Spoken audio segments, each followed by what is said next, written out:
cela, alors l'État n'investira pas dans les infrastructures de Nouvelle-Calédonie parce qu'on n'investit pas si on pense que demain, on peut être éjecté du jour au lendemain.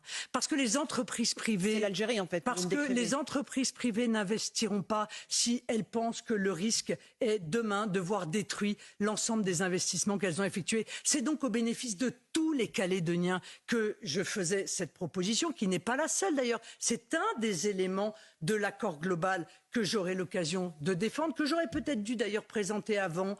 Mais c'était peut-être une erreur.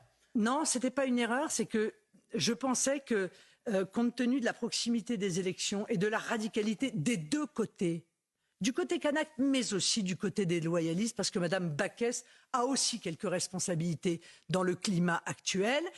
Il m'apparaissait que ça n'était pas le bon moment pour présenter cela et qu'il serait largement temps de le faire lorsque nous arriverions au Congrès. Moyennant quoi, le président de la République repousse le Congrès tout en maintenant le vote du dégel du corps électoral. Tout ça n'a ni queue ni tête. Ce dossier a été géré absolument n'importe comment. Ce qui est dramatique, c'est que les conseillers ne sont pas les payeurs et que, en l'occurrence, ceux qui payent l'absence d'anticipation du gouvernement et l'amateurisme du gouvernement et d'ailleurs de l'opposition LR, ce sont les Calédoniens.